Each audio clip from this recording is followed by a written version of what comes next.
श्री शिवाय नमस्तभ्यम दोस्तों, जय माँ लक्ष्मी। आने वाली धनतेरस व दिवाली की आप सभी को ढेर सारी शुभकामनाएं।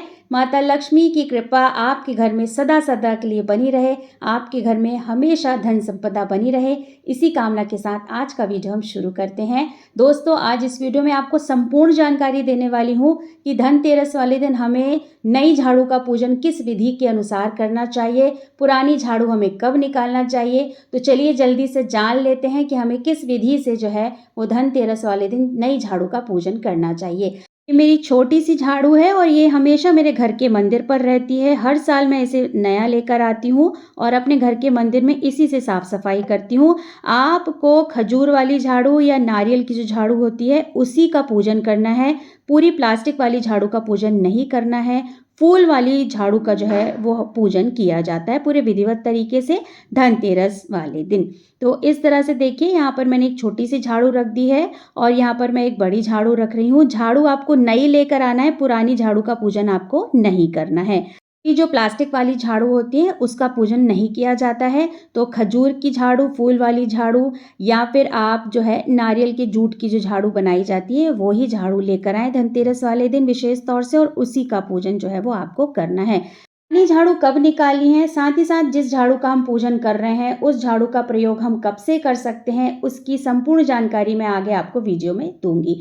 यहाँ पर मैंने साफ स्वच्छ जल ले लिया है। इस तरह से साफ स्वच्छ जल के थोड़े से हम छींटे मार देंगे और अब हम विधिवत तरीके से झाड़ू का पूजन करेंगे। यहाँ पर मैंने अक्षत, रोली, चंदन, हल्दी ले ली है और इस तरह से अपनी झाड़ू को पूजेंगे यानी टीकेंगे।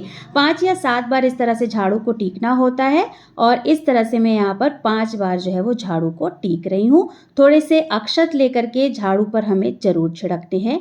तो इस तरह से आप 5 या 7 बार टीक सकते हैं। झाड़ू को हमारे यहाँ यानी हमारे हिंदू धर्म में लक्ष्मी जी का ही स्वरूप माना गया है, इसलिए पूरा विधिवत तरीके से धनतेरस वाले दिन हमारे यहाँ नई झाड़ू घर पर लाई जाती है और उसका पूजन किया जाता है। तो 5 या 7 बार इस तरह से झाड़ू को हम टीक देंगे और थोड़े से अक्षत जो है वो हम छिड़क देंगे।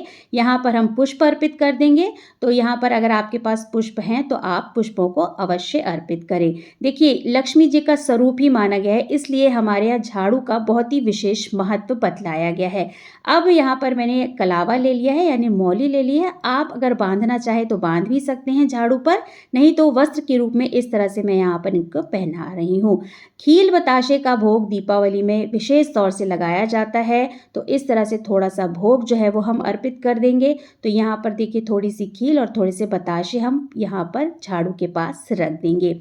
इस तरह से बहुत ही सरल विधि से आप धनतेरस वाले दिन नई झाड़ू का पूजन कर सकते हैं। अब हम झाड़ू को दीप दिखा देंगे।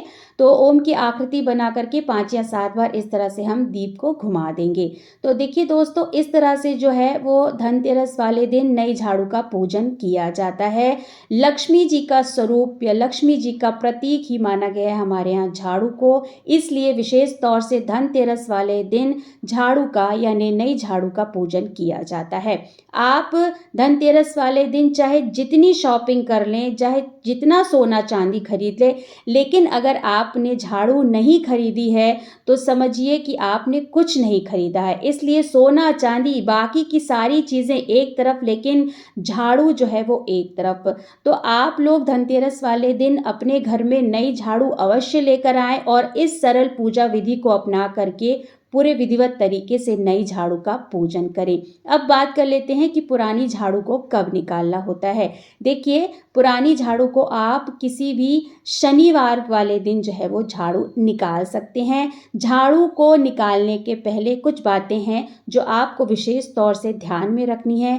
सबसे पहले तो आपके घर की जो भी पुरानी झाड़ू है आप उसे किसी साफ स्वच्छ जगह पर ही रख कर आएँ। कई लोग तोड़ करके मोड़ करके कहीं भी फेंक देते हैं कूड़ा करकट वाली जगह पे, और कई लोग तो डस्टबिन पे ही डाल देते हैं। तो ऐसी गलती बिल्कुल भी नहीं करनी है। आपको कोई साफ स्वच्छ जगह देखनी है जहाँ पर किसी के पैर वगैरह ना पड़े, और फिर पूरे विधिवत तरीके से पुरानी झाड़ू को उस साफ स्वच्छ जगह पर रख कर आना है, फेंकना नहीं है कहीं भी। पुरानी झाड़ू जरूर निकालें आप, और आप धनतेरस वाले दिन इस तरह से नई झाड़ू ला करके पूजन कर सकते हैं। ये नई झाड़ू का पूजन करने के बाद ही आपको दीपावली के बाद से ही इस नई झाड़ू का प्रयोग करना है। शनिवार वाले दिन आपको झाड़ू निकालना है। मैं आपको बार-बार बता रही हूँ कि शनिवार वाले दिन ही आप झाड़ू निकालें पुरानी, और जिस झाड़ू का आपने पूजन किया है धनतेरस वाले दिन, 5 दिवसीय हमारा जो है वो दिवाली का पर्व चलता है, तो आपको 5 दिन के बाद ही इस नई झाड़ू का प्रयोग करना है। पूजा के तुरंत बाद आप इस झाड़ू का प्रयोग ना करें, इससे पूरे घर में झाड़ू ना लगाएँ। दीपावली का त्योहार जब समाप्त हो जाता है, यानी भाई दूज वाले दिन ये त्योहार समाप्त होता है, 5 दिन का त्योहार मनाया जाता है, तो आप 5 दिन के बाद ही इस झाड़ू का प्रयोग करें। और अगर आप लोगों के घर में दिवाली पूजन के अगले दिन से ही नई झाड़ू का प्रयोग किया जाता है, तो आप अपने घर की परंपरा के अनुसार कार्य कर सकते हैं। लेकिन हमारे यहाँ 5 दिन का जो त्योहार होता है, मतलब भाई दूज वाले दिन ये त्योहार समाप्त हो जाता है, उसके अगले दिन ही जो है वो हम इस झाड़ू का प्रयोग जो है वो प्रारंभ करते हैं। इस नई झाड़ू से अपने घर पे झाड़ू लगाते हैं। झाड़ू का विशेष महत्व होता है। झाड़ू को हमेशा हमको छुपा करके रखना चाहिए। सबकी नज़र झाड़ू पर पड़े, इस तरह से हमें सामने को जो है वो झाड़ू नहीं रखनी चाहिए। कहते हैं ना, लक्ष्मी को जितना छुपा कर रखेंगे, लक्ष्मी जो है वो उतनी ही बरकत आएगी हमारे घर में। तो इस तरह से झाड़ू सबकी नज़रों में ना पड़े, झाड़ू को हमेशा छुपा करके रखना चाहिए। ऐसे स्थान पर रखना चाहिए जहाँ पर किसी का पैर जो है वो ना लगे, क्योंकि झाड़ू ही जो है वो लक्ष्मी जी का दूसरा स्वरूप है, लक्ष्मी जी का प्रतीक है। दोस्तों, आप सभी धनतेरस वाले दिन अपने घर में नई झाड़ू अवश्य लेकर आइए और उनका विधिवत तरीके से पूजन करिए। ऐसा करने से साक्षात लक्ष्मी जी प्रसन्न होती हैं और घर में कभी भी धन संपदा की कमी नहीं होती है।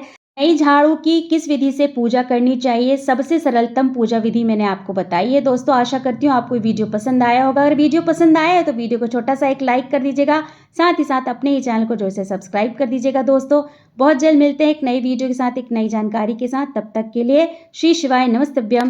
धन्यवाद दोस्तों।